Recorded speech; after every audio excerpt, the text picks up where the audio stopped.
And we're live. Hello, citizens, and welcome back to the Comm Relay. In this week's episode, we're going to be talking about engineering because we had a recent ISC episode on engineering, and they actually showed off a lot of changes that are going to happen. And it turns out they are going to be happening sooner than we expect. It actually looks like some of this stuff might be in 324.2 from what I've been hearing, but we're definitely getting it towards the end of the year in 4.0 or whenever that comes out. Also, some housekeeping notes.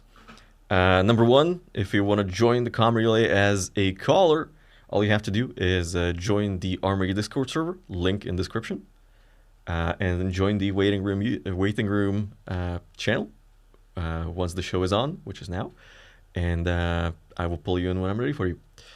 The other housekeeping notes, previous episode and this episode and all future episodes of the Comm Relay are now being uploaded in audio-only form as a podcast on Spotify, on YouTube, and on Apple Podcasts. For the last one, apparently it's not going to be on Apple Music because podcasts are a separate thing. But if you have an Apple Music subscription, it is also applied to that, apparently, or at least so my Apple Podcast app said. But yeah, it's going to be there if you're going to be looking for it. So today, I had a couple guests organized, but turns out a lot of them are in a hurricane area, which I guess tells me something about the demographic of my friends. But we have one person who graciously offered to show up, or agreed to show up, which is Havoc, and I'm gonna drag him in now. So Havoc, you are on. Let's see if we can hear you. Hello? We can hear you. Perfect. Let me get your Awesome. name on the screen.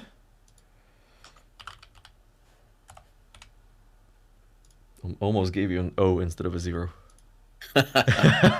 So, Havoc, welcome on the show. First time. We're very happy to have you. And my understanding is that you're also a content creator in Star Citizen. So, tell us what you do and where we can find you. Yes, sir. I just make some long form content, basically all about Star Citizen and my hopes and aspirations for the game, as well as news every week. So you can find me on youtube.com/havoc. Oh, yeah, they have the new fancy handles now. I like it. Yep, absolutely. And my flatmates are making coffee, so you can hear the kettle. Sorry about that, guys. So, Havoc, before we get into my questions, so any initial thoughts on engineering based on sort of old information that we had sort of pre last year's CitizenCon and whatever was showed off last year at CitizenCon, and then the latest ISC we had on it, what was it, last week or 2 weeks ago? Yeah, so for old information, when they gave us last year, it was a lot of unanswered questions, I guess, for me specifically, just as far as how deep it would really go. But it was nice to see that there was going to be some type of gameplay loop that everyone who is interested in engineering would be able to get something to do, like the repairing of components, for example.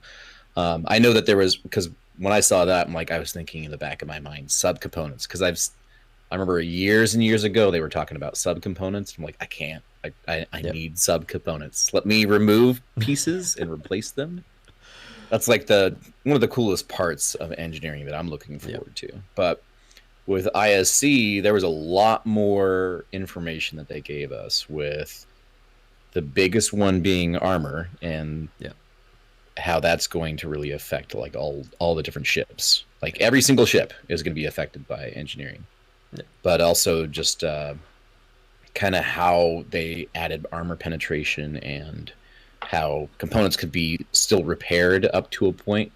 I'm hoping that, because they did say that you can only repair it up to 90% after it's been initially damaged. I'm hoping that kind of degrades over time, but I get that some people might have kind of an issue with that. Yeah, I mean, we did kind of have like armor penetration, quote unquote, because we did have sort of where explosions penetrate your ship and damage components, but now they're putting it in with projectiles, which actually not only it doesn't just damage your components, but it could actually kill your crew if they're running around and sort of trying to repair things while under fire. which adds sort of another element of risk to damage control. So I honestly think that those the armor penetration that we saw with the rounds going through, I think that's all cosmetic. I don't like just initially to compared to like people and whatnot. It's going to damage the ship. It's going to damage the components and the hull and Yeah. all that stuff.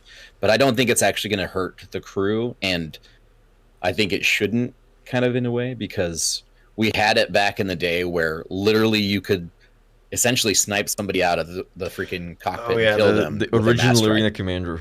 Yeah. Yeah, yeah, yeah, dude, that was the most frustrating thing. I mean, on one hand, it really kind of adds that element of realism that they are trying to go for, but it's Yeah, going to be extremely annoying because then people are just going to snipe the crew. Which, on one hand, yeah, I see how that is good, but also it removes a lot of things. But also, it really depends on how they do armor, because from my understanding right now is that armor is this sort of all-encompassing component that just depletes in general.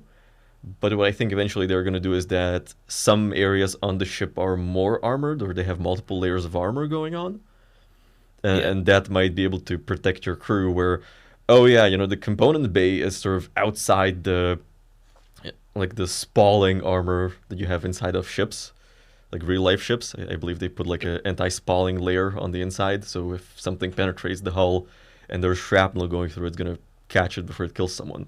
So maybe they're gonna do something like that. That would be interesting. Also, being able to swap out armor. Like maybe you want more armor around certain areas or different type of armor, because they did say that while ballistics can penetrate armor, it's energy weapons that deplete it more and make it more easily penetrated, or however they phrased it. So maybe that's what they're gonna go for with armor. But definitely an interesting addition, because we sort of didn't expect this. They kind of had that sort of initial pass at armor. I think it was in like 3.15, where they were changing the parameters on hulls. Where like, oh yeah, yeah. this is more stealthy. This can absorb some kind of damage. And then I think it was actually removed after a while because it wasn't really working the way they wanted. So maybe now they're going to be Yeah, bringing it back with something similar.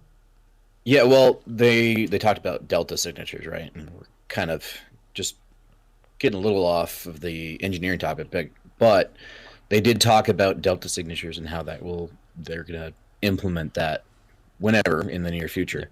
But I think that will be kind of the first point in time where we'll really start to see stealth gameplay. And I hope definitely. that they have like when they introduce that they have a full on like actual stealth gameplay where you can literally hide your ship by using stealth Yeah, components. that would be But great. But I mean, that would require. I did a video on this a while ago.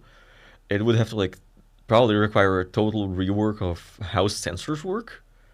yeah, And I don't think it's like a priority right now. I think right now they're trying to do server meshing so they can have more players and sort of more area essentially in game, and they're trying to sort of do the combat balance. However well that is going with the changes we were talking about before the show with the booster stuff.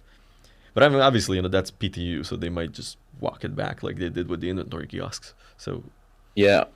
Well, I think that there's a lot more that they have coming from the Squadron 42 yeah, build that is going to start shaping things up yeah, with that.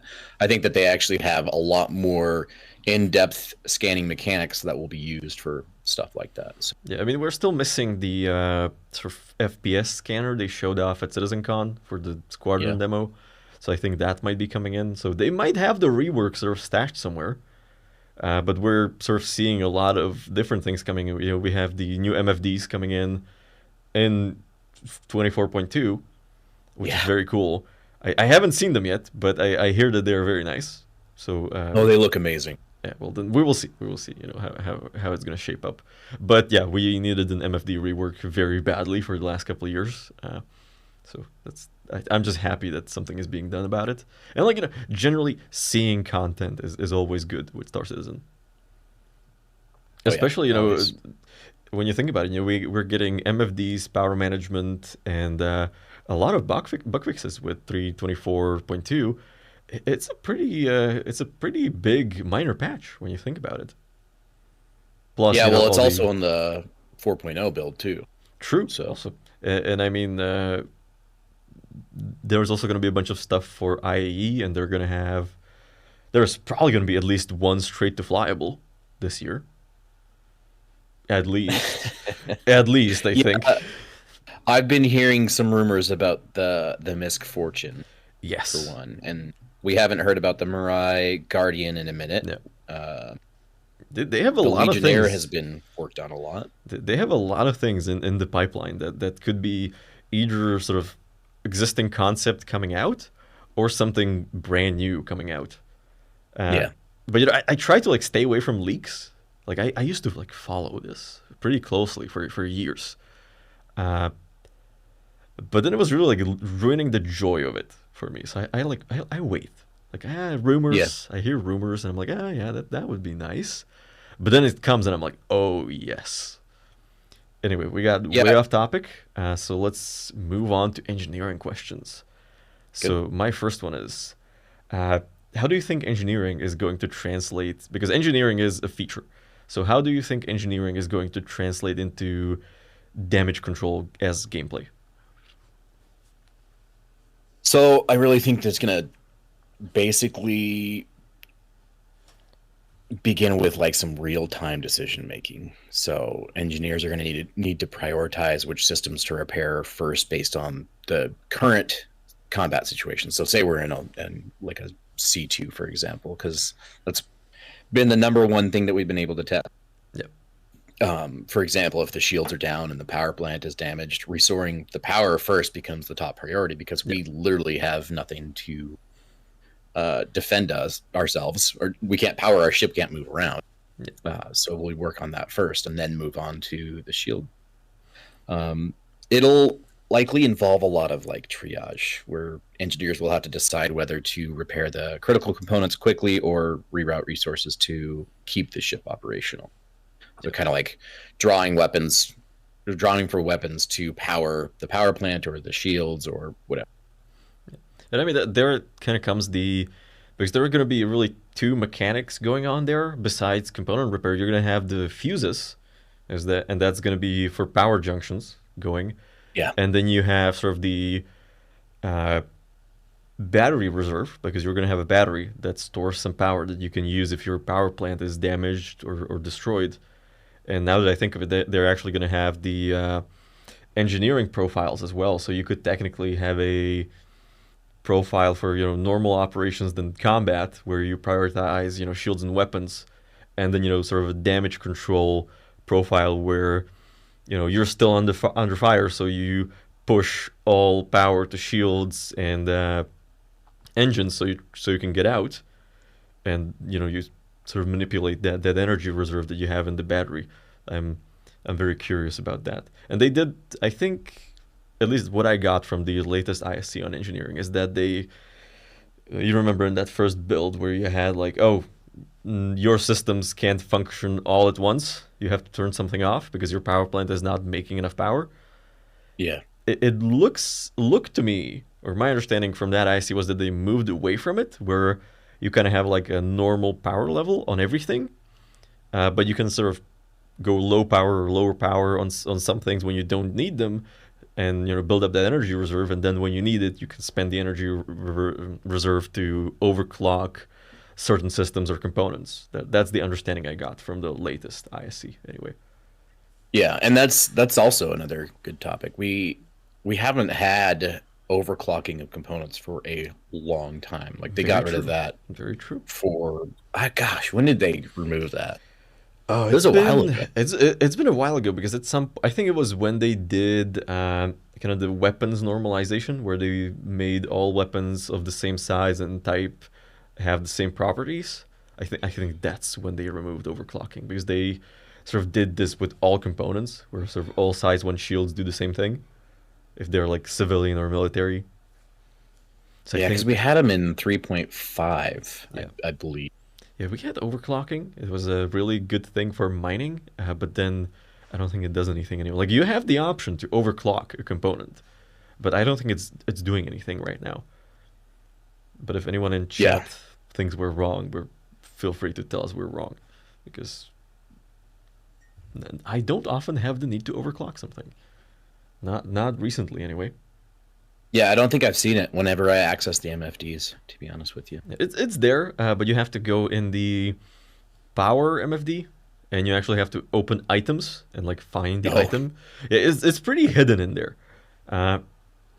But what I've noticed, especially with mining lasers, is that when you put a mining laser to full power, it kind of automatically goes into the overclock state. But that might be a display thing, actually. It's really hard to tell with CIG, but maybe the new MFDs are going to be more helpful here, or maybe they're actually going to bring back overclocking if they bring in power management, because we think there is power management in 324.2, but we really have no way of knowing if it's like actually hooked up to the power management system that they are building for engineering, because they're not going to tell us. I don't think they're going to. Well, and I think once they have like the wear and tear and the overheating components of various different type of systems, I think that's when we'll probably start to begin to see it. But with engineering being able to like repair specific components, they're going to have their own health, they're going to have their own status, and we'll have to repair stuff like that. And that's probably the coolest thing, in my opinion, is being able to repair specific components. And I mean, for me, it's still waiting on the subcomponents. Yeah, I mean, I don't know how they're going to do subcomponents. One thing that I'm sort of missing from all of this is that way back in the day, component overclocking wasn't just like putting more power in it. You could actually like physically alter a ship component to have different properties, and they really kind of glossed over that. But my assumption right now is that they have kind of split this into having that power management overclock, but also, with crafting coming in, you might be able to either craft like a higher tier component that's going to be overclocked, quote unquote. Yeah. Or you're going to be able to build modifications for components, and that might tie into, the subcomponents that you want. I'll find the document for it, but they did have a full-on like design document. Yeah, from, I know. Like, I know. 2014. That was pretty cool. Yeah. And I mean, that's sort of the another thing that's for me very cool about component repair and damage control is that, if you take damage from combat, or a rock blows up on you, and you're dead in the water, right? You don't have power. Your power plant is damaged. You can't move. Technically, with component repair, you could actually bring your ship into a state where you can actually get yourself to port and repair fully. And that's something we've been missing now that soft death is a thing in Star Citizen for ships. Because it's like, I don't know if you play Elite Dangerous, but they have if you take too much damage and your ship can't move, they call it a reset repair. And what it does is it pulls health from, like, it sort of averages out health on your components, prioritizing your power plant, jump drive, and that stuff, so you can actually like get somewhere and repair instead of dying, which is very cool in my opinion. And now we can actually do it in Star Citizen. That's going to be another thing too, is having redundant like components and whatnot, because I know that there are certain fighters that do not have multiple components. Like if you take, for example, the Lightning, it only has one power plant, but the Gladius has two. So if one gets shot, we can still draw power from all of the systems and escape, or try to escape. And I mean, when you think about it, they, with the Zeus concept, it seems that CIG have kind of realized, because it has like, 6 size 2 shield generators? Yeah. That's a lot. And generally, it seems that that's where they are going with the... I'm sure you read the component changes post, where they just murdered a bunch of ships for no reason by completely nerfing all their components. Yeah, I saw that. Yeah, rest in peace, my 400i. You are going to become a galaxy now. Well, it is what it is. Well,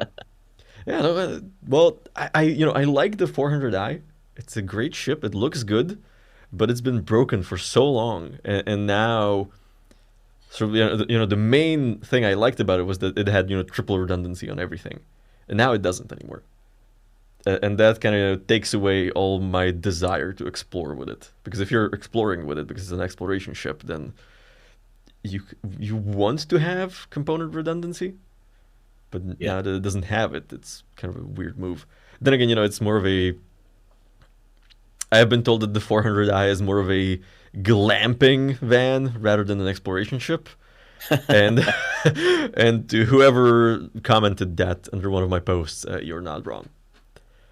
But that doesn't mean I Well, can't I can't have two coolers, right? I think it'll still be useful. I mean, it's just one of those things that's just like you're not gonna want to really get into combat for Yeah. fear of somebody targeting one component and just knocking it out. Yeah, I'm looking to get the Galaxy during IAE because I think the next big gameplay loop coming in is going to be refineries or ship refining, and I already have an Expanse, but they really, from the information we have seen about refining and such, I think the Galaxy is going to be a better choice. Plus, it's going to have a base building module eventually, so kind of thinking in that direction with the fleet. But we will see what we see at IE and at CitizenCon. Of course, that'll gosh, I'm looking forward to it. It's unfortunate because I will be working during that period of time. You're not over coming that to weekend. CitizenCon. No, unfortunately, I am not. That's unfortunate. I'm really like looking forward to because a lot of ADI folks are coming, and I'm really looking forward to meeting everyone finally. Yeah, I think I might be able to go next year, depending on the location. Hopefully, it's in Austin, but Yeah, if it's in Austin, I'm absolutely going. yeah. If it was in Austin next year, I would probably go as well. It's oh yeah, you're missing out on on shiny armory stickers because Yeah, I ordered. So I wanted something to give out to people as I like meet people at CitizenCon. So I yeah, ordered 100 holographic stickers with the Armory logo. So they're like very shiny. And I ordered like 50 or 60 patches with the Armory logo. Yeah. And weirdly enough, like from a monetary perspective, it didn't come out that badly. Like the patches were actually like $2.50 per patch. It's like very good price. yeah. So Sounds like yeah, so I'm very happy. I'm gonna bring that. Anybody who recognizes me as CitizenCon gets one. So, folks, if you're watching and remember what I look like, you're gonna see me at CitizenCon. I'm gonna be wearing a lot of Armory logos. I have a jacket with the Armory logo. You'll be able to recognize me. It's pretty easy. Yeah, though well, like I switched to a new merch store and they had like bomber jackets with like embroidered logos. And I was like, that's pretty cool. I need that. So I ordered one, and it's really good. And a bunch of my friends ordered one because it's really good. so, we have those. If anybody wants one, I guess. I just wanted it for me because I needed something to wear to CitizenCon. But anyway, so that whole talk brought me to my second question, which is, how do you think the durability of small ships is going to change with engineering and component health and repair? I think it's going to make the smaller ships a little bit more vulnerable so that we don't have, well, obviously fighters specifically being extremely overpowered or strong against larger ships, for example. So, Yeah. as we spoke before, some of them have less or fewer internal components. So they'll also have less robust armor, so they'll be more susceptible to targeted damage. So depending on the size of the weapon, a single penetrating shot could disable critical systems like the power plant or even the quantum drive. So I think if quantum drive is damaged, I think that might have something to do with your nav mode and Yeah, not being able to run away if you at don't have a high quantum speed. drive, you can't go into nav mode. So if that's the case, that's going to be interesting. Yeah. You might want to prioritize either power plant or quantum drive to prevent something from running. Yeah. And I mean, when you think about it, like if you actually look in the game files and you start pulling the 3D models of ships, you will notice in Blender that they have empties to mark the positions of different components on the ship. And like most newer ships, you can actually like open the component base so you can actually see where the component is. But Mm-hmm. on some of the older ones, like the Arrow, you can't yet. Uh, so this is if you start looking at this, like the locations of different components on ships, you realize that the Arrow and the Gladius and all the other light fighters really like one size 5 shot and that's it. But then again, Yeah. they make it pretty difficult to hit with the larger weapon, so maybe that's the balancing way they want to go for in there. But if you're unlucky enough and you take that size 4, size 5 cannon shot, you're going to be in trouble, especially if it's ballistic and it Well, actually penetrates. and that's where I think that a lot of this is going to start to change the dynamic to begin creating a rock paper scissors balance, as Yeah. everybody likes to talk about. But that lack of redundancy in small ships means that damage to key components will have a much larger impact compared to the larger vessels with Yeah. backup systems. But I think, in my personal opinion, fighters should be super strong against their own class Yeah. and bombers, and then it should go from there. Yeah. I mean, But when you think about it, a larger ship, if you're in a fighter and you take damage, you can't exactly get out of of your seat yeah, and do something about it. You really kind of have to disengage and then do something about it, or risk being out in EVA in the middle of a battle. well, and that kind of paints the larger picture too, Yeah, like retreating back to the reserve lines to get yeah, repaired by yeah, another group of people. yeah. Um, Then but on a there's larger ship, you can have someone running around and repairing components, patching up holes. Yeah, but it also puts like greater importance on evasion. So Yeah, like pilots of small ships will need to rely on maneuverability and evasion tactics so that they don't sustain a massive amount of damage. yeah. I mean, But I think the role of the light fighter generally is going to evolve, or like a small ship in the light fighter archetype is going to evolve to where, yep, you are a fighter screen against bombers and other fighters, and you are there to, like, if you're on patrol, right? If you're a patrol in a light or medium fighter, and you encounter the enemy, your job might not be to engage. You might just be, harassing them while they're in your area where you're patrolling until reinforcements arrive that can actually tackle the enemy. And I think that's, yeah, it's just going to define the roles of the different ships a little bit more, especially within the archetypes that CAG have established. And I don't know how many they have. I think they said they have 8 or 9 ship archetypes right now, and they want to yeah, add something like that. more.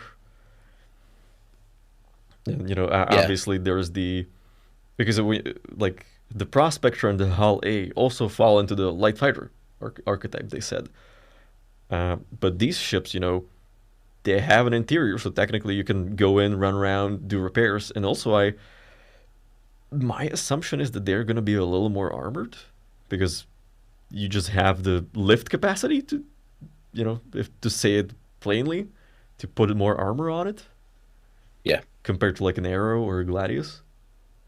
Well, and eventually that might increase your mass, right? Like Yeah, that may affect the overall maneuverability of your ship, even regardless of the tuning. It's just its base value is that it can, it operates similar in that archetype. I mean, folks, But let's be honest. The Prospector is already a flying brick that more or less goes in the right direction, more or less. more or less. It's But you generally. mentioned it earlier, like with doing patrol runs and running into like a multi-crew ship, for example. Yeah, they'll probably have to adopt hit and run tactics in order Yeah, to stave them off for a little bit before the actual real big guns that yeah, can actually damage them get there, or not damage but destroy them, because fighters should be able to just damage them to a point, but it should be very reduced in my opinion. I mean, depending on which way they go with armor, you might even get to a point where if let's say an Arrow encounters a Valkyrie or a bigger ship, they might not be able to like penetrate the armor on it because it's that heavily armored, and you would expect a dropship like a Valkyrie to be very heavily armored to Yeah. tank out all the hits. So you might have to wait for a bomber or for for some kind of a ship with a larger weapon, a Redeemer or an Ares or something like that. But you can still harass the other ship. You might chip away at the shields. Essentially deny them approach, make them maneuver on their way to the target. So I think it's gonna bring a little more strategy to the whole gameplay for everybody really. Yeah, absolutely. And I think that with the durability of smaller ships in question, I think if they have armor customization, that might become a factor, allowing us to change various different types of panels of armor on small ships to have coverage over certain power plants to at least make it a little bit more damage resistant. But that kind of depends. When you mention like replacing armor plates and armor customization, like the image that comes in my mind is like, I think it was the M4A4 Shermans, where they had like that one weak spot on the side and crews would just like weld a steel plate on it. It's like, yep, Yeah. no more weak spot. There is a huge welded plate on there, but no more weak spot. And the Tiger Commander is definitely not going to shoot at that very prominent armor plate in there, right? Yeah. I've been playing too much War Thunder, and it shows. Yeah, it's also going to be super important to kind of position yourself just right and angle your ship so that you don't expose critical weak points. And I mean, if they add, ricochets, angling is going to be a thing. Yeah. Even though, it's going to be way more difficult in a 3D environment where things are moving pretty fast. Because when you're in a tank, you're not moving that fast in relation to your enemy. No. But in a ship, might add a little bit of spice in there, in my opinion. But we will see if they go that way, because that's a pretty advanced mechanic in my mind, to where you actually have to calculate the ricochet angle on different shots, and you kind of have to do it dynamically for each shot. It's difficult, computationally speaking. Oh yeah. But that kind of actually brings us to the next question, which is, and we sort of touched on this already. So, what changes do you expect with combat balance once engineering gets introduced? With the engineering, I think that it's going to become a lot more tactical rather than just, flying around. You're going to want to think about those things as far as the positioning, as we have already stated. But there's also more tuning and adjustments coming to master modes in .2 and also with 4.0. So that will be the next question as far as how that really is going to affect certain things. Obviously, the boost amount has been reduced drastically, so that kind of hurts for people that want more zoomy gameplay. But I don't know.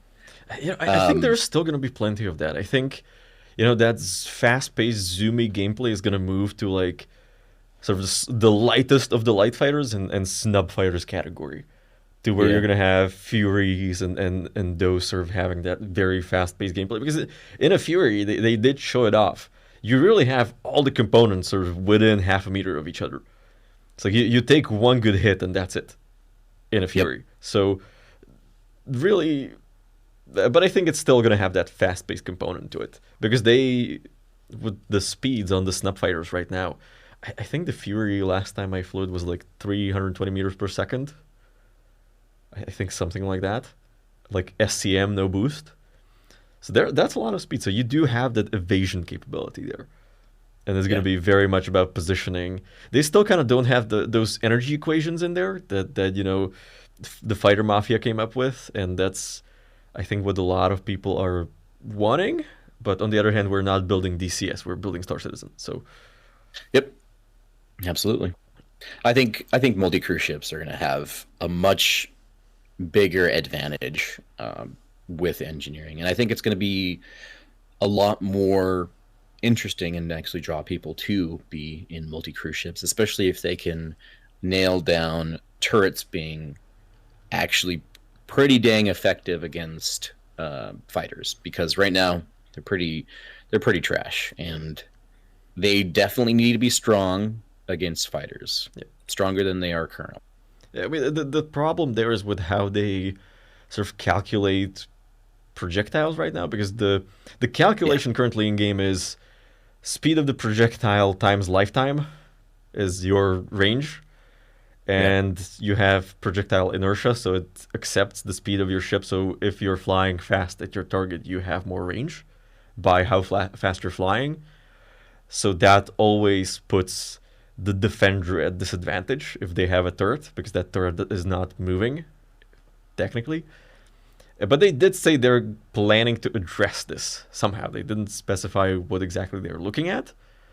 But what we know is that they're adding the ability for you to destroy turrets. So if you give the attacker the ability to destroy a turret, but you don't give the defender any reasonable way to actually use the turret to defend themselves, then that's kind of not great for the balance.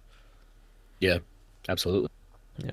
But yeah, I definitely agree that it's going to get a little more tactical, and sort of the level of strategic and decision making is only going to increase with larger ships, because we're going to have the Polaris in game soon enough, and player Yeah, flyable, and that's a capital ship. And there, I think engineering, damage control, and generally your power management is going to be a huge thing, because that thing is a huge target, but it's also a yeah, it very is. well armed one. So Well, and did you see in the Polaris video before a while back, they had guys lifting freaking I saw that. torpedoes up on this lift, and also lifting it with tractor beams Yeah, and putting it into you can't automatically load the torpedoes. That might be kind of cool, to yeah, be that would honest be with you. interesting.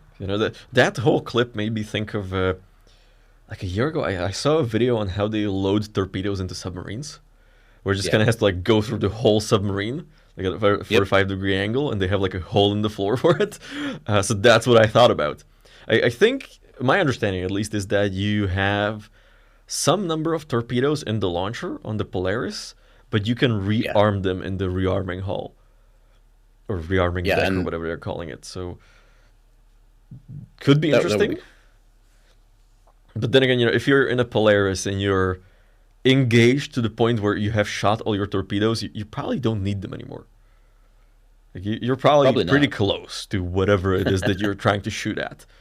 Like, Well, and I think with torpedoes specifically, they're starting to go the route of kind of like the Wing Commander movie, where they had those kind of pseudo stealthy torpedoes yeah, to prevent them from getting shot down. So that would be kind of interesting. definitely. And I mean, when you think about it, you really don't want to dump fire a size 9 torpedo. So No, yeah, or that's even a size 10 for that matter. yeah, that's a little expensive.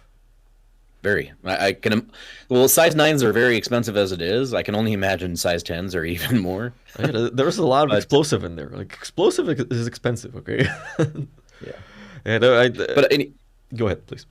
no, sorry. I was going to say, with the introduction of armor penetration specifically, since that is the large part of this with armor, is it'll start creating actual strategy where Yeah, we'll have to consider the type of weaponry that we use against different ship classes, yeah, because as they as they said before, they introduced the unspecialized, the anti-material, and yeah. the anti-fighter. Those are actually going to finally matter, Have a meaning. Yeah. hopefully.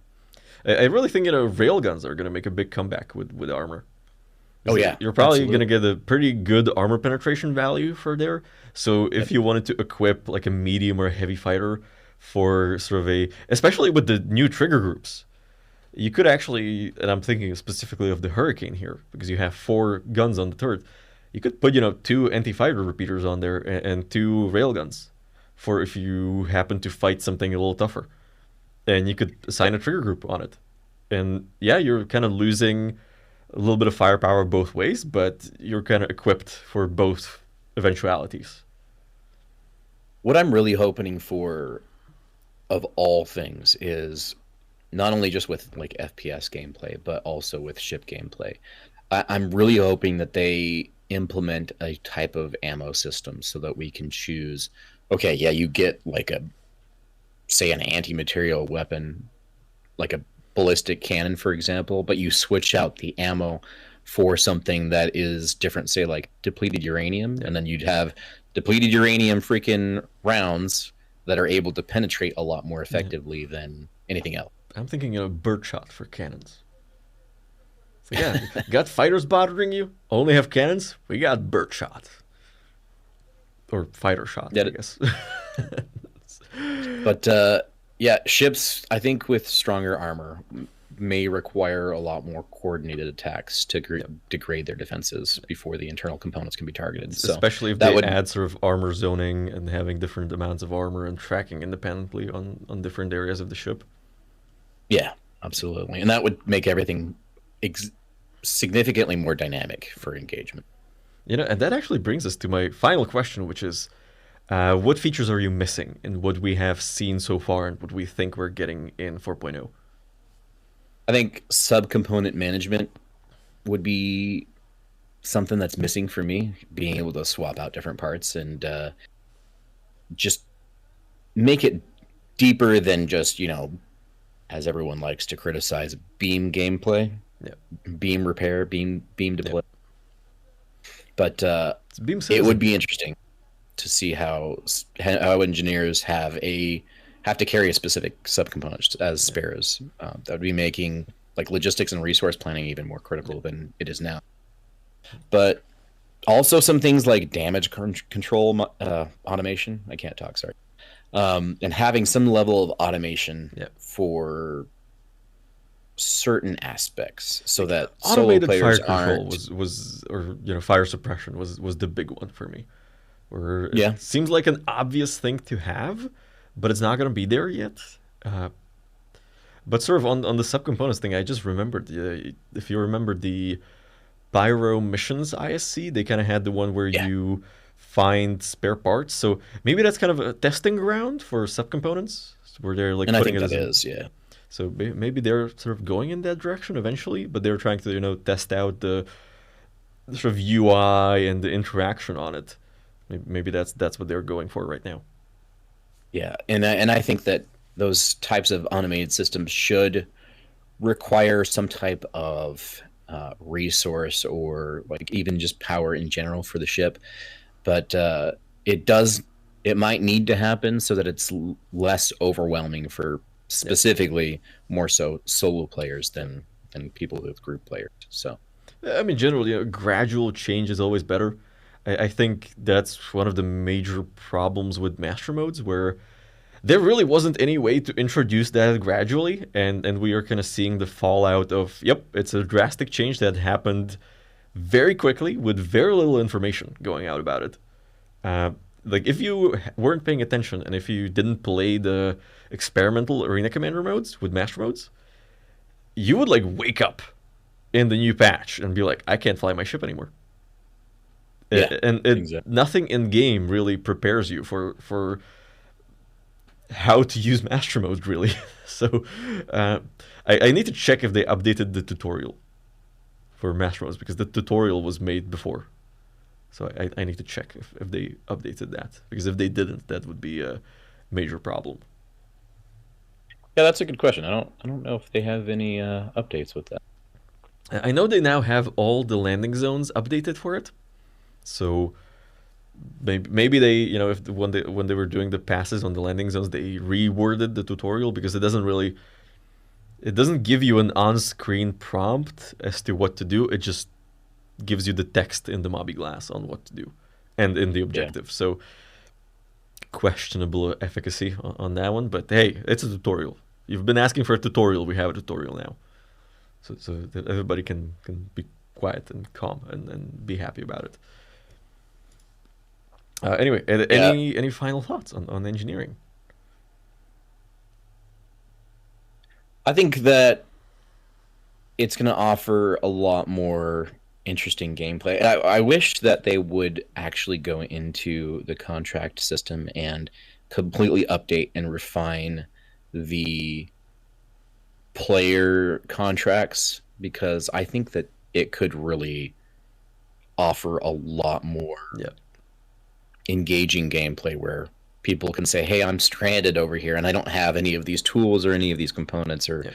anything else to fix this. Please help me. Yep. And you can hire someone to literally come out and help you. Because right now it's just, the beacon system is kind of ass. Yeah, I think the major blocker on it, because when you think about it, they haven't touched the beacon system pretty much since it came out.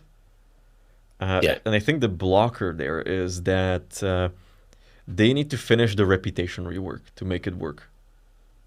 And Yeah, then they that's can look into, upgrading the contract manager, because the contract manager has a lot of issues, and I did a video on this as well. There's a lot of missing features in the contract manager. So I think they're going to do reputation, they're going to do contract manager, and with the contract manager, they're going to do a rework on how player contracts work. But until then, we're pretty much, relying on, for medical on orgs like MedRunner, if you don't have your own org that can do it, or, if you have an org, you go to your people in your organization who are online and you say, yeah, I'm stranded and I need help. And yeah, for me, that has so far worked out pretty well. Once it doesn't, I'm going to do something about it. Maybe write another app. They talked about like various different hats on the engineering roles and whatnot. And I'm hoping that the role of a tuner actually becomes meaningful. Yep. Because right now we don't really have any purpose or any way to tune components to make them super efficient, but also more powerful. And I think that would be really important. But the biggest thing I think that everybody wants to see is how crafting might be a big thing, because right now we should be able to go out and buy basic components without any, let's say, for example, since it's going to be an MMO, without any bonuses to them, really. Yeah. So we need a replacement, we go out and get it at like an NPC vendor. But if we want super high, like rare, legendary, or even epic, or rare, epic, and legendary components, for example, we either need to like grind rep for some, very, very few, but go to high-end zones like contested zones or asteroid bases to find super high valuable components with bonuses, or even craft some of the best. Yep. Now, obviously, Absolutely. you should have a mix of both. Like both areas should have, if you didn't want to go into crafting and pay for someone to craft it for you, then you should be able to like find some ultra rare component that's close to what a crafted component would be. But Absolutely. yeah, I that think would the big mean a lot. big expectation here is with crafting that you'll be able to do this, and sort of with like the rare and epic loot in contested zones and other sort of high risk areas. Myself, I like, on the other hand, I don't agree with this MMOization of certain things in Star Citizen. Like when they said like, oh, we're gonna have like rare and epic armors, and I was like, what is this, World of Warcraft? Like I would rather see this. I mean, I see where they're going with it, and I like the idea of being able to craft or gain better armor and better components or better weapons. But maybe word it differently a little bit. It's like, don't make it look like World of Warcraft in space. Like the wording, like a lot of things that CIG put out that I don't like. Like the things that I don't like. Most often it is about the wording of how they put it out. So there might be nothing wrong with it. It's just the way they word it is bad. And so just make them like tiers, like C tier, B tier, A tier, S tier, something like that. And we already have, that for components. We already have, classes of components. So maybe, add like a third dimension in there, because we have sort of, type, civilian, military, racing, stealth. And then we have A through D of component classes. Yep. Well, there needs to be S, and there needs to be different, like the third category that we're looking for is probably going to be color. White, green, blue, purple, and then orange. I mean, they're going to make it work somehow. We don't know how, but they're going to make it work. And we're looking forward to it. We just complain because we're content creators, and that's pretty much all we do. We complain. Complaining because I need Star Citizen to actually like make more in the next 2 years and then release 1.0 in at least the next 3.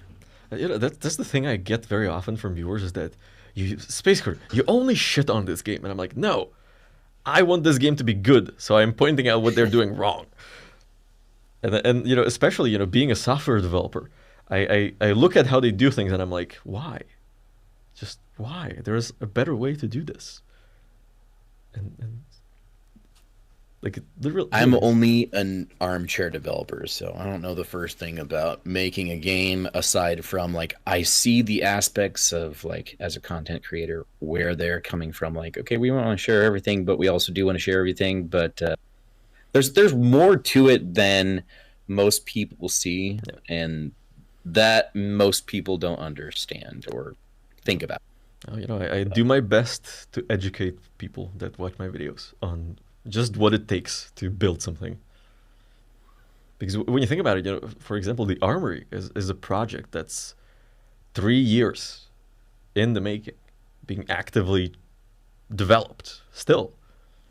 Like I have some features that are still unreleased that I need to find time working on, but I'm working on another not yet public project, which will be public hopefully soon if I fix certain things about it.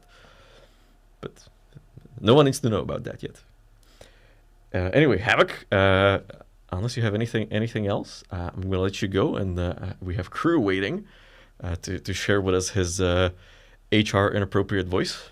So awesome. Well, thanks for having me. Appreciate absolutely. it. Would definitely love to have you on the show and generally work with you a little more, because us content creators we need to work together. Otherwise, we're not going to get anywhere. And I'm told that I need to work with people. I can't do this alone, apparently.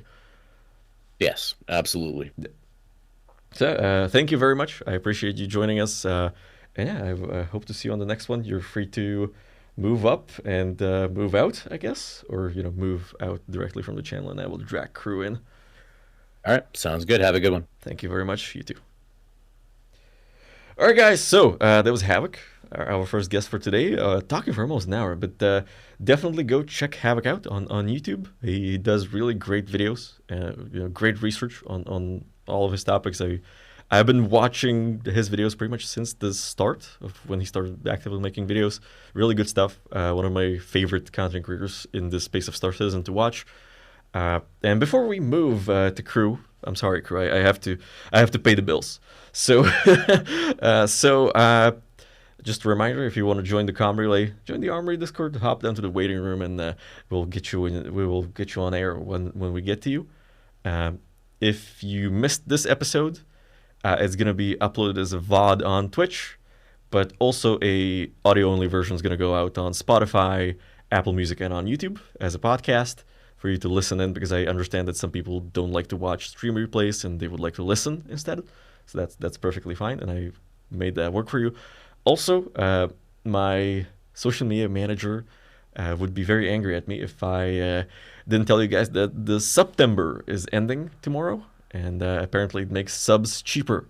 By no means you're required to subscribe on Twitch, but if you would like to, now is a cheap time to do it.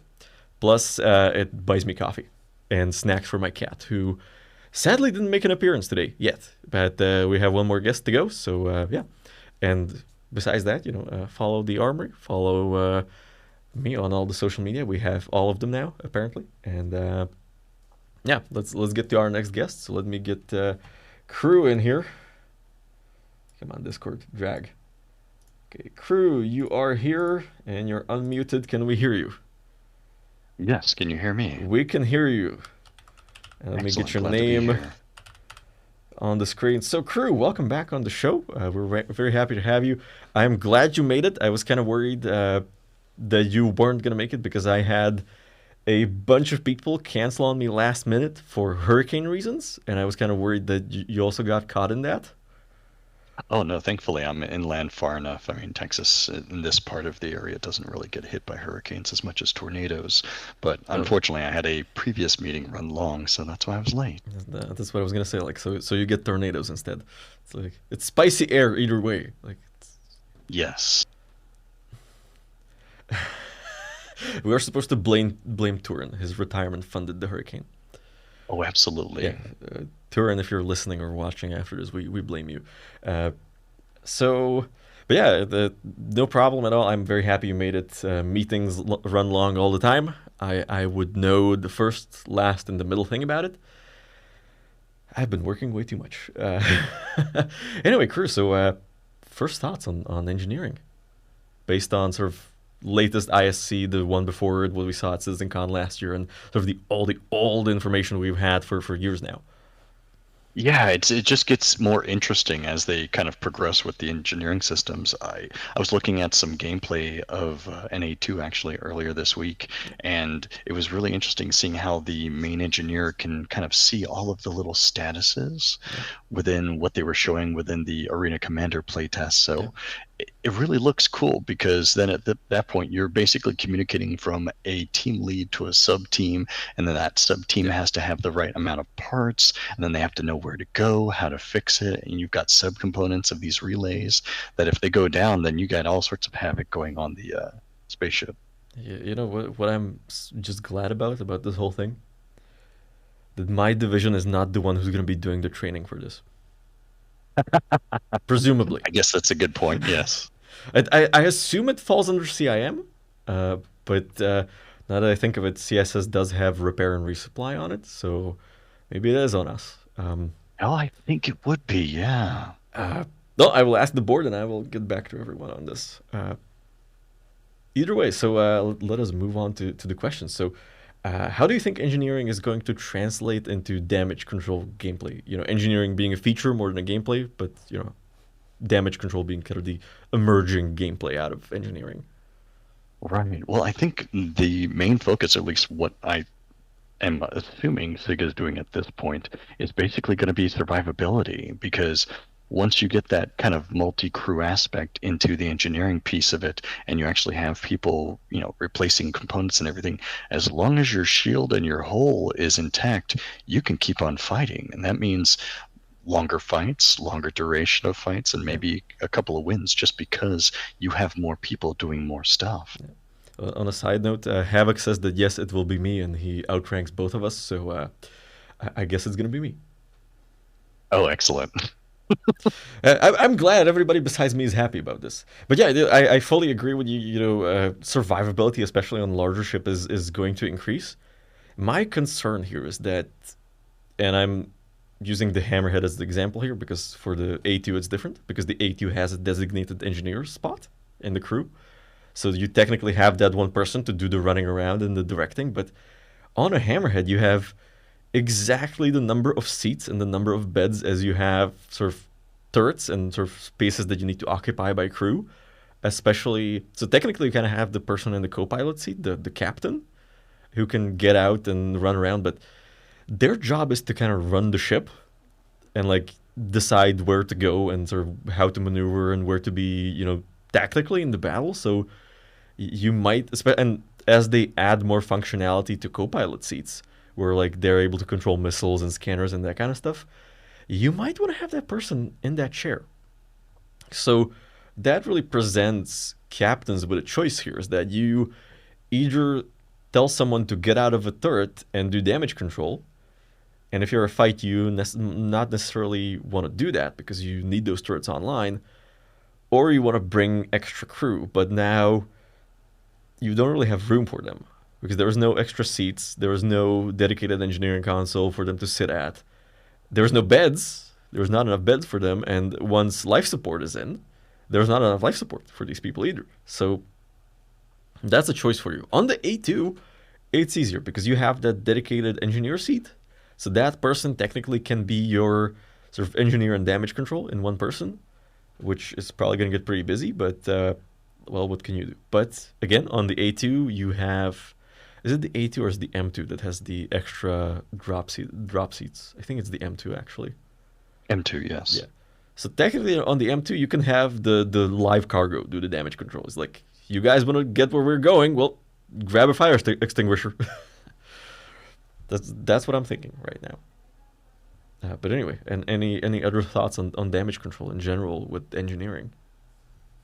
Yeah, I think as they kind of flesh it out too, even with the A2, it seems like there's going to be more people required than SIG has currently planned. So I don't know if they're going to augment the ships or do a second pass, but it'll be interesting because, like you said, with the Hammerhead, you're going to have a function over facility kind of issue. Yeah, I think they're gonna leave it as is, and really for only for one reason, and that is they're really driving this concept of risk reward, and that enforce you with it into decisions. And in this case, your decision is: do I want the person to stay in the turret while there is a fire and components are damaged?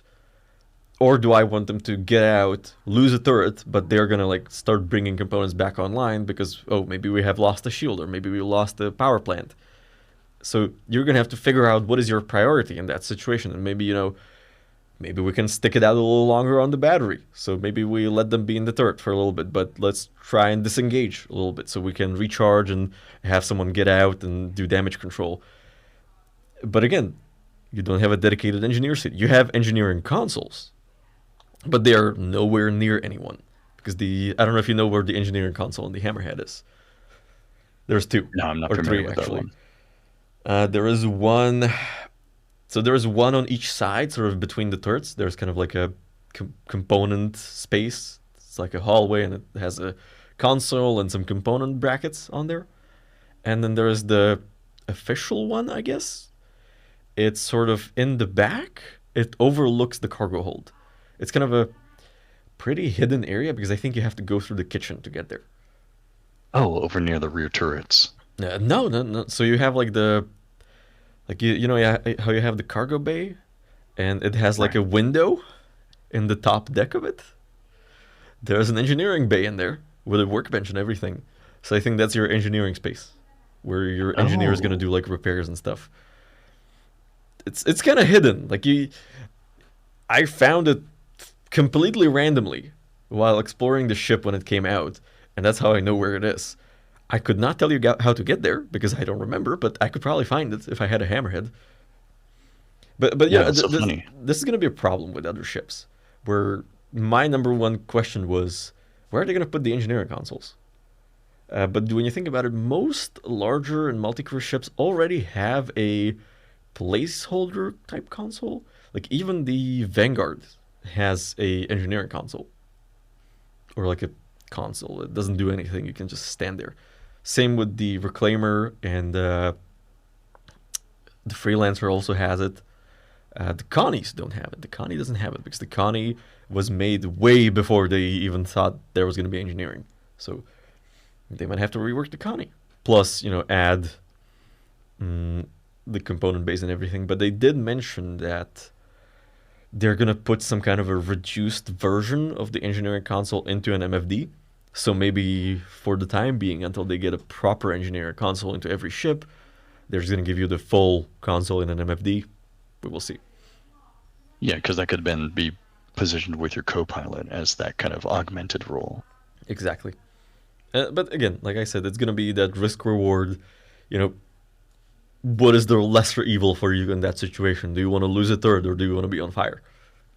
Right. And if you're, like you said, if you're trying to get away from an encounter, you're trying to disengage, then you're definitely going to have that risk reward to, okay, let's go get this quantum drive back online. Let's Yeah. repair the nav computer.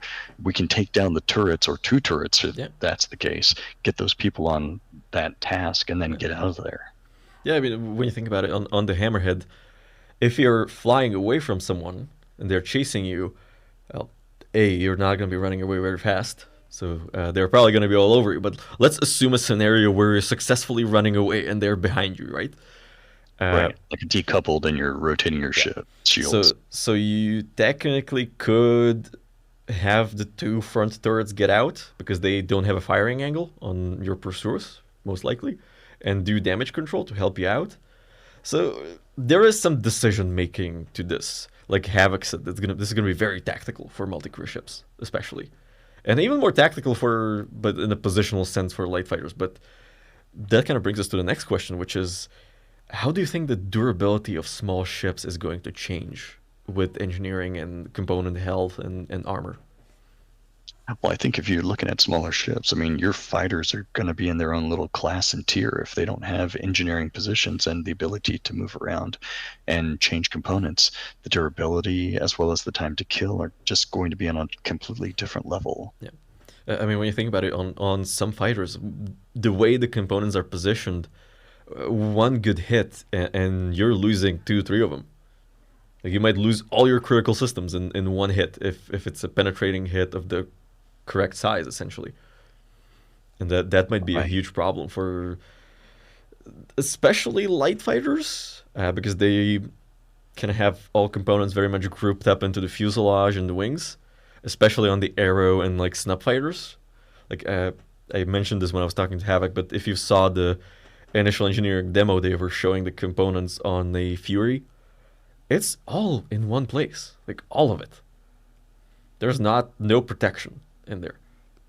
Right, and if you can sub-target those components in that area, you've pretty much got a dead-in-the-water boat. Yeah, but I think the offset there is going to be with the light fighters and maybe mediums and definitely snubs, is that they're fast and maneuverable. So you're going to need to use that fast-firing anti-fighter class weapon against them, which, yeah, it fires fast and it fires a lot, but it's A, not very accurate, and B, is not very big, like in projectile size. It's going to be, size 3 and lower. I don't think you're going to have, maybe you're going to have size 4s in the anti-fighter category, but that's going to be, not maybe slower, like the projectile is going to be slower, the gun's going to be firing slower.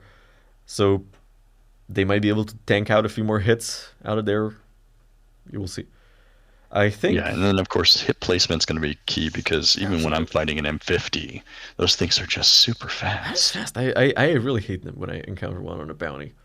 That's just like my arm hurts from trying to wrestle the joystick on it. Right. Yeah. On that note, Virpil, I blame you. Ever since I bought a Virpil joystick, dogfighting hurts. Like I need to work out to actually dogfight. It's especially if you're doing like fast stuff with it. Nice. Got to get those bicep reps. Look, I've been doing for the past like month or so. Every line of code I write, it's 5 bicep curls. Oh, nice. Yeah, it's not showing. Like I feel it, but it's not showing. You need to eat more. Just gotta eat more. I gotta get that protein. That's right. Yeah. Carb up, man. Yeah, gotta get some of that. Force. Oh yes, Havoc. I know those. I think I tried it at a convention like a year or 2 ago, and yes, you do have to arm wrestle those a little bit. But yeah, that's my complaint. Like otherwise, a great joystick, great throttle. It's just like you need to work out to fly Virpil, which I think that's a compliment for the brand. Virpil, please sponsor me finally. Like we've been over this like 3 times already. Just like let me be a partner. Link in the bio. Yeah, exactly. No, I would really love to have more partners for the stream and generally for the channel because my only partner right now is Virotech, and shout out to them because they are hosting the armory and they're doing this for free and saving me a lot of costs because server costs are a lot.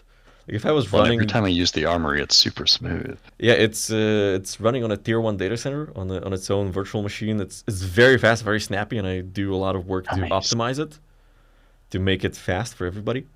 Like if I wanted to do the same thing on AWS, that would be like $40-$50 a month just to like run that one thing with a lot more management overhead. Like with Virotech, they just gave me a VM and I have my own Docker solution on it, and I just deploy my stuff on its own. Don't have to deal with AWS scripting, no Terraform, no nothing.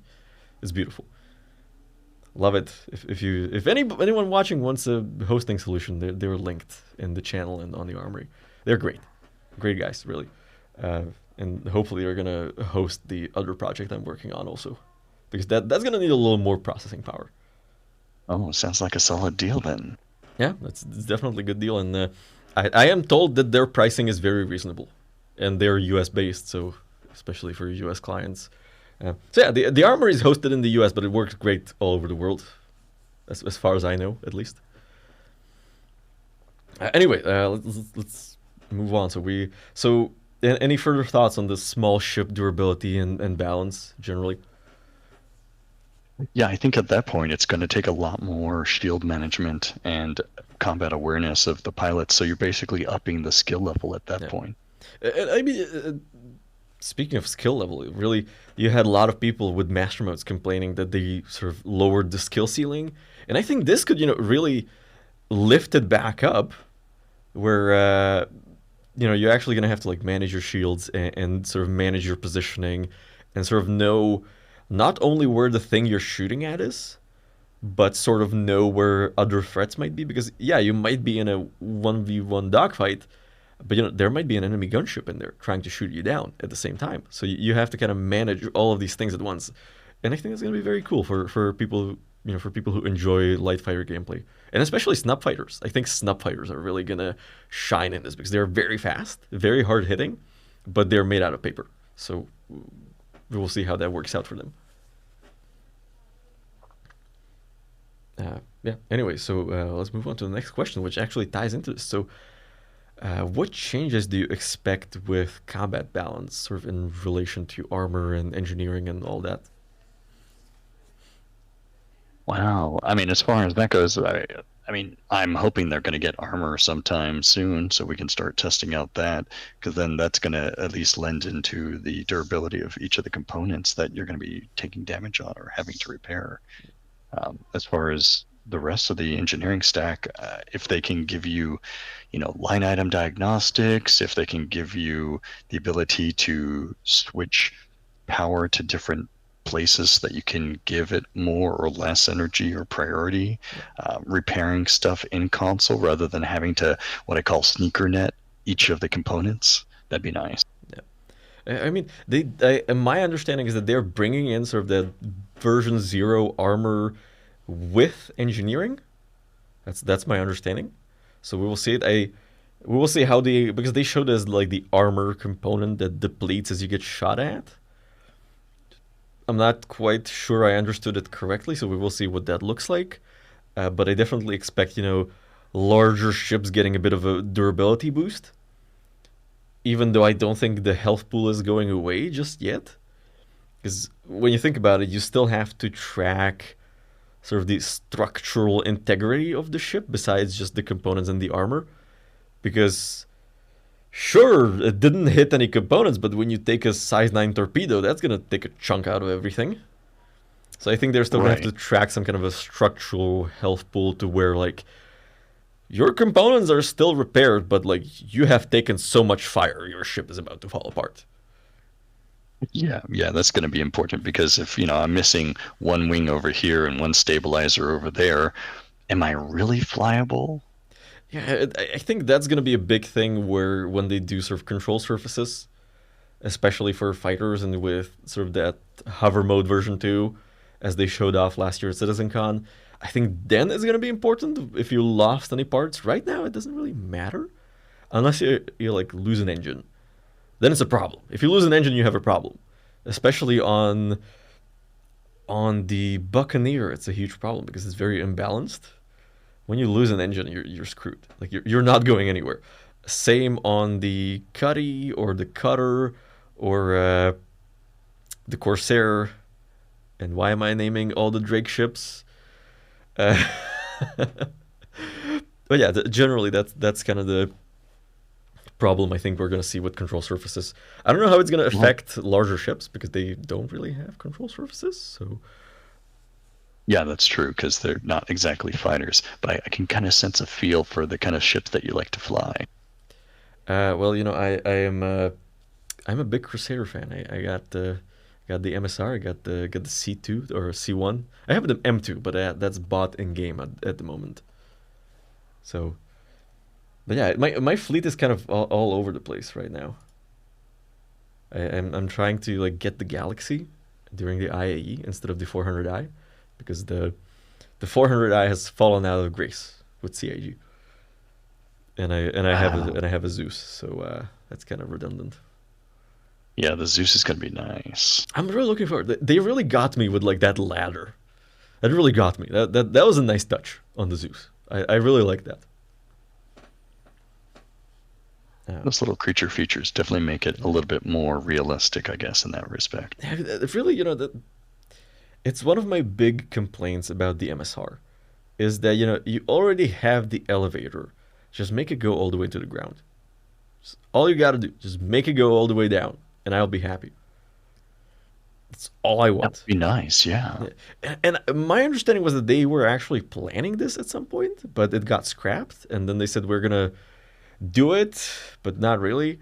But then again, and generally, in my opinion, love the MSR, great ship, love flying it, love using it for cargo, like love doing hauling missions with it right now. Oh, But absolutely. oh, Rad, thank you for the follow, Radurid, but I'm gonna call you Rad. So really a good ship, but I think they're gonna have to like do a full rework on it because the sort of ducts in there doesn't really work, in my opinion. I think they could have used the space a little bit better. Maybe make a bigger cargo hold, especially now that you have the Zeus CL coming out, which is a smaller ship but has more cargo space. And actually like a much better component loadout, which I I think they're gonna have to go back to the MSR eventually and do a full rework. I could see that. I could see that being the case because the MSR kind of filled that little space, and now that you got the Zeus, it's like, what do you want to do? Do you want to do this more? Or do you want to do that more? Yeah, and generally, when you look at and we're getting a bit off topic, but I like talking about the MSR because when you look at the interior layout, you know how it is. You have like you get up the elevator, and now you have the servers, sort of the two banks of servers. Then to your left, you have the scanner room essentially, and then to your right is sort of the turrets and the hallway to the living area. And my problem with that was always, why are the servers sort of on the path to that you would take when you're boarding the ship? That should be sort of in a separate area where it's cooled. It should be, like a separate partition in the scanning room. And generally, I just don't like the layout it has internally. Uh, Still a great ship though. Just remove the ducts, give it like 30 SCU more cargo space is all I'm asking, and so that I can fit the big container. That's all I want. I just throw a couple components out. I'm sure they'll find the cargo space.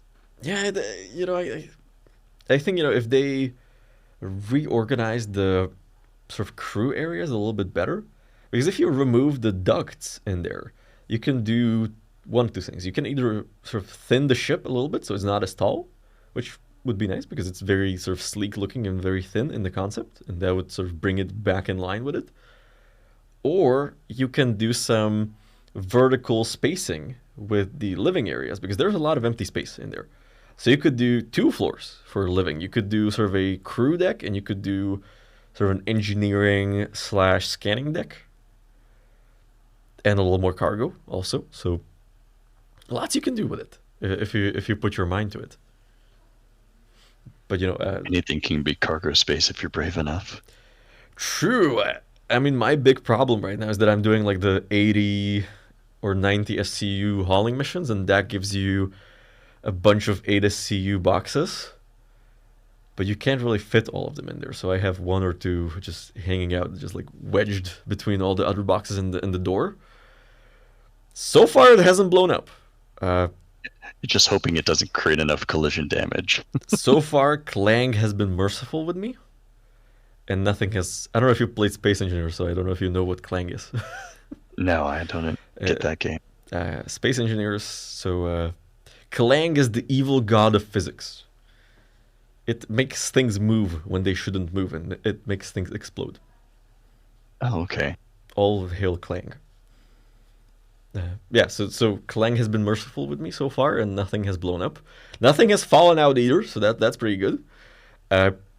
But I think I'm gonna start using the C1 and the M2 a little more because you can fit the big boxes in there. But anyway, back on schedule. So we talked about combat balance. So let's move on to the final question that I have. I only have 4 today. It's a pretty concise show, surprisingly. Besides all the Nice. tangents. Yeah, I've been like trying to write out the questions I want to ask people, so I'm not making it up as I go. It Yeah, has that's improved. totally useful. Yeah, it has improved my life significantly. and I think it has improved the listening experience. But so far, no one has said anything either way. So, well, we will see when people start complaining. So, final question. So, what features are you missing in the proposed implementation of engineering as we are going to get it with 3.24.2 or 4.0? I guess probably the ability to stockpile more components. I mean, technically, you can do that. Right, but I mean, if you're on a ship like you were saying with the Hammerhead, if you've got a full cargo, where do you put the extra components? Didn't you just say anything can be cargo space if you're brave enough? Right, right. But I mean, that's not a designated space. Yeah, no, it's definitely. I think. Well, now you theoretically can put components in a box and have that box in the cargo hold, which is great. But maybe you have a ship that doesn't have a cargo hold. So if you're like in a Vanguard, or maybe if you're in a ship that you don't want to waste cargo on components, like any cargo ship like the Caterpillar or anything, or if you're on a Right. ship where like the Hull C, where you have all the cargo you want, but you can't get to it because it's outside. So again, it's going to be a whole risk reward thing, and depending on and thank you, I'm glad I'm doing great. And so it's going to be a whole balancing thing for them. But I Yeah, think and I maybe they will give you an ability, like if you have a destroyed component, to like bring it back up a little bit. Like you can't repair it all the way, but it's gonna work enough for you to get somewhere and do the full repair. We will see. Yeah, just so you can live home. Well, I'm thinking like for instance with a lot of the ships where they have the armor racks and the gun racks, you could have a component rack. Yeah, I mean, especially, I mean, it depends because components are pretty big. Like when you like size ones, pretty small. You could have like a bunch of size ones in there, but like size 2 and 3, those are pretty big. So you would need a pretty big rack. But then again, on larger ships, like even on the Hammerhead, which is a pretty spatially efficient ship in my mind, you have a lot of room where you could put a spare component. Or maybe, they could just add like a charge drain thing, where like, yeah, the component is like low health and it will not work, but you can like charge it with the charge drain system and it's gonna work for 5 minutes. And that way, work it out instead of having spares. Oh yeah, kind of like with the medical Yeah, mechanics. yeah. You have a time limit as far as this is how far we can cover this thing for not being completely faulty. Yeah, exactly. So that's something they could do with it. But what you made me think of with the anything can be cargo space if you're brave enough? In Yes. in Greyhound, there's a scene where they're like, should we pull the remaining depth charges from the crew quarters? And I'm thinking just like, some poor bastard had to sleep next to a depth charge? I would not get a Wow. very good night's sleep if that was me. No kidding. That's kind of comforting not to have some explosive next to your bed. Yeah, it's but when you think about it, the more depth charges you have in the crew quarters in bed with you, the more depth charges you can throw at the submarine trying to kill you. So in a transitive property type thing, it is comforting, I guess. Then again, Oh you have yeah, to, so it's like a security blanket. yeah, but then again, you have to like haul it up the stairs to the deck. And my understanding is that those things are pretty heavy, because I mean it's a barrel of explosive. So it's kind of it's got pros and cons to it, I would say. It kind of brings us back to the Polaris and rearming torpedoes in combat in the loading room. It's like, do you really want to be manipulating a size 9 torpedo in a ship that's maneuvering under fire? I don't think so. That sounds like an OSHA violation. Like I'm pretty sure there's some explosives handling rules going on. Yeah, definitely want to have a tractor beam instead of your two hands. Oh yeah, I don't think you could even lift that with your hands. Like maybe if they added like interaction, like the one thing that I'm missing in the game right now is the interaction for multiple people to lift a thing with their hands. So like, if you don't have a tractor beam, you could like lift a 1SCU box if you had like 2 people or something. Ooh, or even a push-pull mechanic Yeah. where you're on one side of the box and it's too heavy to lift. You don't have a tractor beam. Yeah. I mean, what I'm thinking is, how you have in cargo planes the rolly floor, where like, Yes. you can just push the box across it. That's what I'm thinking. Like, just push it on like a, and like we have cargo grid, so why don't they add like a, oh, it's like a gravity assist on the cargo grid, so you can push containers on it. Yeah, like mini repulsors. Yeah, something like that. But that would invalidate the trolley mechanics and like the ATLS and everything. But then again, you still need to like get the box in there. Then you just like have someone else push it in. Lots of ways that they could go about it, but would be very cool, I think. Yeah, it'd be a nice quality of life adjustment if they went that direction. Like, what do you think about it for a vulture, for example? If you had the ability to like slide and maybe lift a box, you don't need a tractor beam because a tractor beam is kind of clunky in there. Right, very small movement space, especially when you're offloading a vulture. Yeah, so if you could just like slide it around a little bit. Stacking, I'm not so sure because those 1SCU boxes apparently weigh 100 kilo. But even, yeah, maybe if you train, you could lift that much. I don't know. There's those strongman people who lift heavy things. No, that's a multi-person carry right there. Don't do it by yourself. Yeah, save yourselves the back problems. Don't lift 1SCU boxes on your own unless they're empty. So anyway, crew, final thoughts on engineering, armor, and sort of damage control gameplay in general. It's going to be interesting. I think, as we kind of discussed, it'll give you more durability, more survivability, and as we add more crew and multifunction capabilities into these ships, you're going to see much more skill levels being required. I kind of go back to your comment about master modes. I don't think the skill level is lowered. I think the skill level is raised because you really have to have a wingman with you at practically all times. 1v1 fights, at as many people have complained, are kind of at a disadvantage. So at this point, coming back into looking at engineering and that kind of damage control, multi-crew, basically having multiple people dedicated to each role, is going to increase that skill level. It's going to increase that survivability and overall make your mission much more successful. Yeah, agreed. Absolutely. Agreed also on the wingman stuff. For me, Master Modes has really done one major thing, and I think they're going to keep doing this, and that is simplifying the control scheme. Because when you think about it, you switch to nav mode, then your trigger becomes your quantum jump button, and that really removes a button essentially from the whole thing. Even though when you're doing mouse and keyboard, you still have to have B bound for the mode switch, but for me, that at least I think it's a control simplification, and generally, it splits the flight, which I think is going to become relevant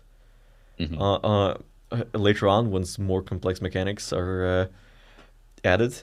And thank you very much. Yes, indeed, it is my birthday today, and thank you very much for the wishes. Happy birthday. Thank you, crew. Yes, I am old, and I already have the back pain. Now come on. You can't call yourself old until you're retired and collecting Social Security, or what do you guys have over there? Yeah, we do have Social Security. I don't think I'm getting any, though. Like, they keep moving the retirement age, and I don't think I'm going to live that long at this point. Well, not with the amount of the retirement age. Yeah, well, whatever the retirement age is, then you can, call yourself old. Now, if you have brain damage, that's disability, completely different kind of system. Yeah, no, but it's TBI. Like, they don't give disability for that around here. Oh, really? Yeah, but my kind of very optimistic plan is like, by the time I'm 40, I would like to like quit being a developer professionally, because I've seen what it does to people after 40, and it's not pretty. So I would like to quit and do something more fun. Be a YouTuber, make the armory. Just chill, paint miniatures, have a garden and a cottage in the middle of nowhere with no people around it. Yeah, something like that. Nice. I don't know if I'm gonna make it though. I don't know. It's really depends on how my employment status goes and if I'm able to pay off my mortgage and all sorts of adult things. Like, yes. yeah, over the last 2 years, I've been adulting way too hard. Like, they don't tell you how hard it hits you after college. Like, it hits me like a train. It's just like, oh, I have to pay real taxes now? Like, no student tax refund? And, the taxes is not even what kind of hit me the worst, it was the bus pass. Really?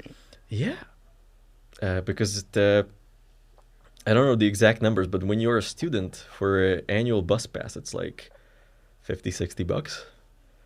When you are a regular person, it's like 150-ish. So it really hits you. That is quite the jump. Yeah, but fortunately, my city has this weird, not weird, it's actually a very nice scheme. So you have to pay for trash disposal, right? It's like a municipal tax thing for trash. Yeah, that's pretty normal. Yeah, that's pretty normal.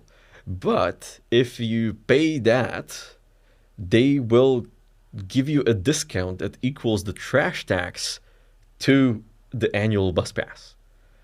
So that takes off like $50 off of it, Oh, that's cool. which is actually very nice. And like it incentivizes people to buy the annual bus pass and actually incentivizes people to pay for their trash because you kind of get, a 2 for 1 for the same price. Right.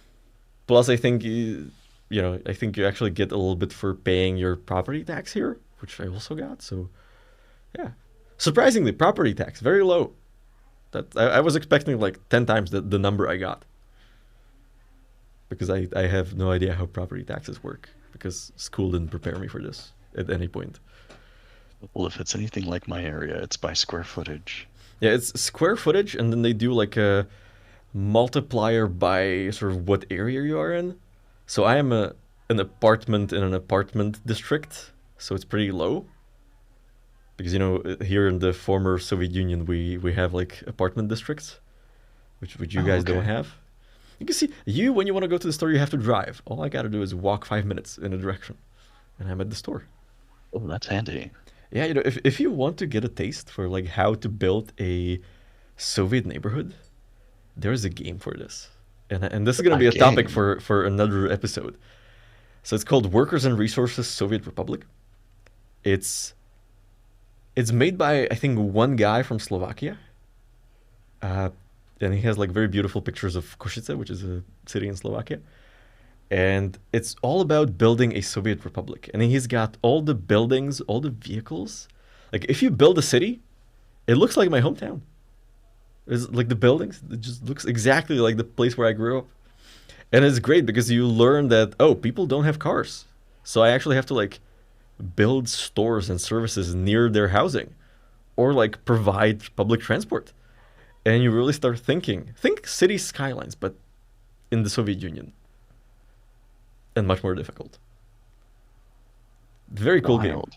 It's a very Okay. cool game, especially for someone who grew up where I grew up. Uh, Yeah, if you're into that Cold War era nostalgia. it's not nostalgia. It's more like, oh, I remember seeing this when I was a kid. And it's like it's like you could just mod city skylines, yes, but this is better. This has you like build industries because that's what you do in the Soviet Republic. You build industries, and you trade with the East and you trade with the West, and it's a whole thing. It's a very interesting game. Anyway, any final thoughts on engineering crew? I think we covered it all. Well, in that case, thank you very much for joining us on the show. I love having you.